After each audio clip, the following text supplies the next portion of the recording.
The Miami Dolphins released Tyreek Hill, they released Bradley Chubb, and they reportedly want to trade away their used to be franchise quarterback Tua Tagovailoa. Paige Dimakos, I have a question for you. Is it time to panic or be patient in Miami? I am not answering this question. Okay. I'm instead starting this off by wishing you a happy Chinese New Year and telling you that I'm wearing red for one reason. It's because it's the GOAT's birthday. Happy birthday to Michael Jordan. It's his 63rd birthday. And everything that Michael stands for, wealth, abundance, winning, championships, that's what we're trying to do here at the Draft Club. So I'm trying to manifest and attract all that for the show here in the year 2026. So let's start there. The year of the horse, right? The year of the horse. That's what's going on in the lunar calendar. But to get back to your question, because I filibustered for long enough there, You did. I don't like the patience or the panic here because of the timing. They just hired a new head coach. They just hired a new GM, and you have to be patient in letting those guys who did not make any of these decisions. They didn't sign Tua Tagovailoa. They didn't put this roster together. They didn't do any of the things that they inherited. So they are in a brand new situation and they're trying to navigate out of it. The decisions that they made were cap casualties. They had to get rid of Tyreek Hill and Bradley Chubb to free up some cash so that they can flip this roster around. Because the reality is, Tua Tagovailoa is not a good starting quarterback. I don't think I'm breaking news by saying that. They cannot cut him because it will be a $90+ million dead cap hit, which is not going to happen. So they are currently trying to shop this deal around, which you and I discussed before we got on the show. Good luck trying to trade Tua. Like, who are the teams that are coming to try and get Tua Tagovailoa? I don't think it's anybody. And if they are able to offload him, it will be a miracle, quite frankly. I'm not trying to be funny or be hyperbolic or anything. I think it would be, quite frankly, a miracle because of the health concerns, the play, and just the overall PR hit that would happen with bringing in somebody like Tua.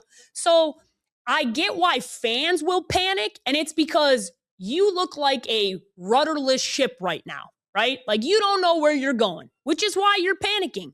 But you just hired a brand new head coach and general manager, which is why you have to allow them time to fix this, because this is not the problem they created. They inherited this problem. They've been in the building for 2 weeks. You got to give them some time to figure it out and try and reset this team, because unfortunately, this is a pretty bad situation that they inherited. And that's why I'm panicking and I'm patient, I guess, at the same time, Keith.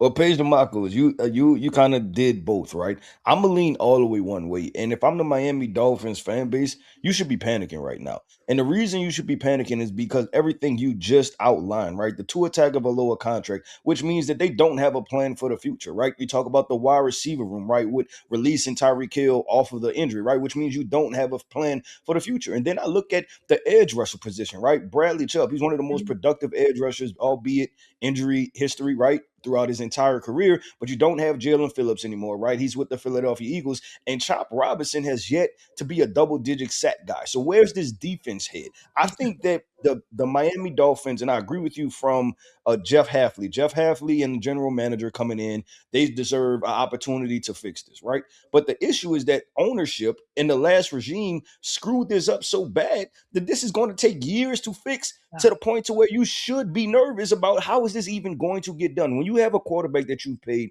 that much money, which you always lean into, right? You always talk about this, that why are we paying the quarterbacks this amount of money? If you're not a top 5 quarterback in the NFL, you shouldn't be getting paid top 5 quarterback money. Tua Tagovailoa has concussion issues, right? He has regular injury issues, and then he just didn't play that well. We haven't seen a good Tua Tagovailoa without Tyreek Hill. And Yeah. Tyreek Hill is no longer there. So how can, even if you keep Tua Tagovailoa, how can you expect good results?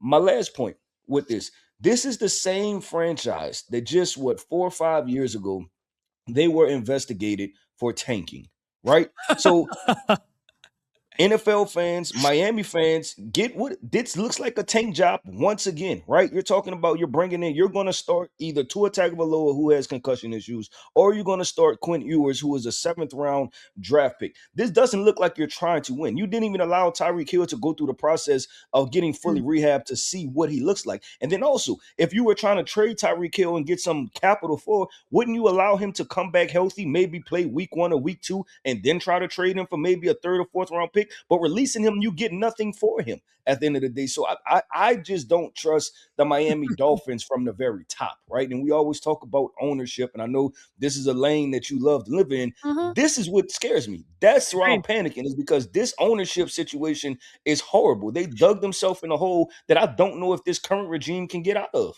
Yeah, and that's the part of the panicking that I understand and agree with you on, is because Yep. Stephen Ross is the person to blame here. That is the Yep. owner. That is the person who pushed for Tua over Justin Herbert. If you want to date back to that conversation with Brian Flores, this is the person that is currently caught up in a racism allegations. And I can say it's not allegations, it's actual truths between the things that happened with Brian Flores and that coaching staff, and forcing a competitor of Brian Flores into trying to tank, right? And that is the genesis of that entire conversation. Was Brian Flores is a competitor. He did not want to tank, and Stephen Ross wanted to tank. There was an entire Yep. campaign called Tank for Tua. Okay. How did that shit work out? Just so we're clear. 6 years And later, where yeah, are we? and now Right we're back talking up. about a $90+ million cap hit. And I'm thinking to myself, how on God did this contract get negotiated? I really got a lot of questions about this, because he had one good year. He had one good year. And he had one good year, and it was a one good regular season. It didn't include a postseason that was good. He had a one good, really good start to the year. And that's what he got paid off of. And I hope that general managers, owners, and I'm not even gonna say put general managers aside. Owners, I'm looking right at you. I hope you stop paying quarterbacks based off of a less than 1 year, a body of work. Because my entire life, I have been told that you don't want a less than 2-year starter from college.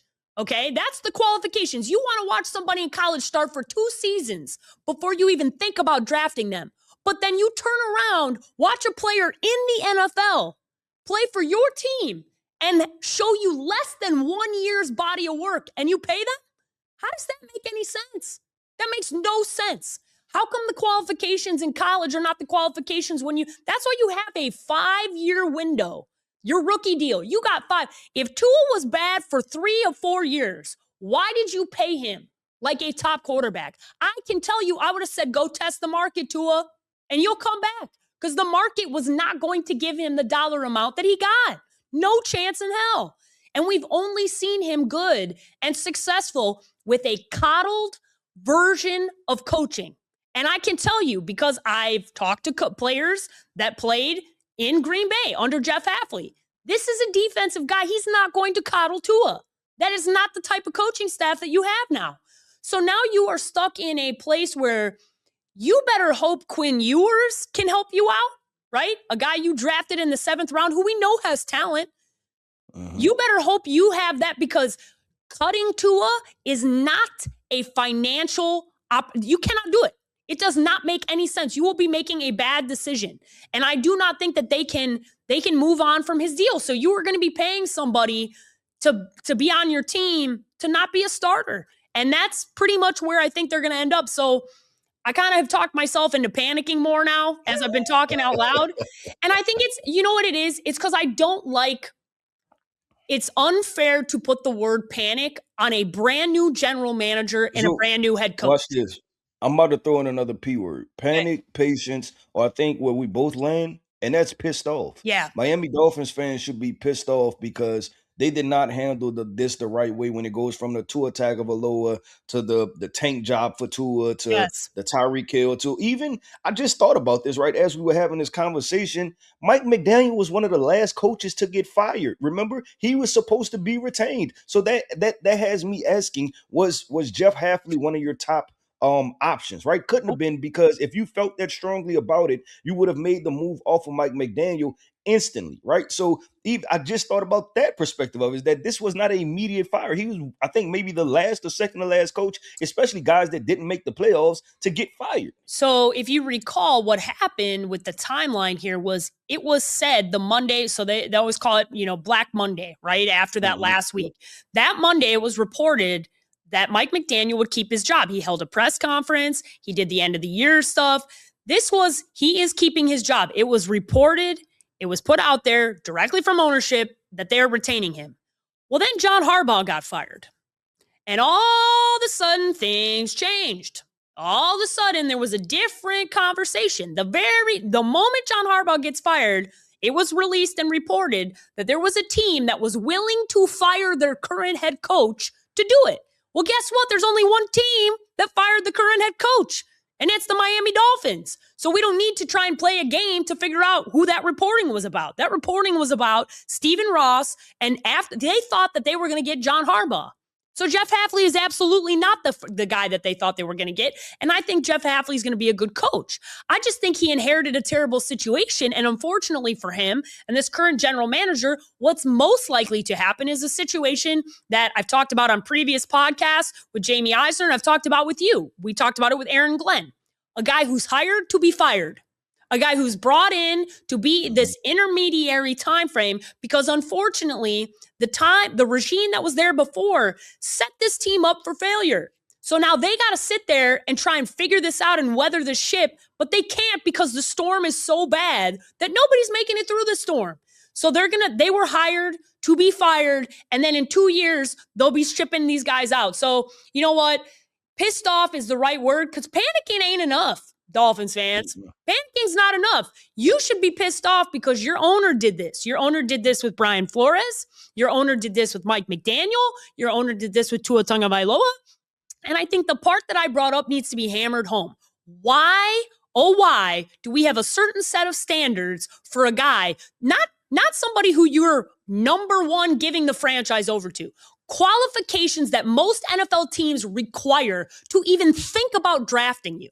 So if you won't even entertain the idea of drafting a guy who hasn't started for 2 years, why the hell are you giving hundreds of millions of dollars to a player when they are not good for most of the body of work that you've seen? 3 bad years, 1 good year. You paid him you saw 3 bad seasons, 1 good season, and paid him. I got nothing for you. I literally got nothing for you, because I can't justify in no other world do you suck at your job for 3 years and get a raise? What world is that? Or in a long-term contract? No, in a long-term contract. Hey, Keith and I would like to sign up for sucking for 3 years, and then we're guaranteed $150 million. But that's just it's not even in my DNA, because I can't understand literally being bad and being rewarded for it. And it's so anti what the NFL claims to be about, and they literally got to figure this out with the quarterback position. And I'm hopeful with the Sam Darnold conversation in tandem with some of these bad contracts that have been given out, they figure it out, because this is not a sustainable way to have success. And unfortunately, this coaching staff and this general manager are probably going to be casualties for stuff they didn't do, and it's not their fault.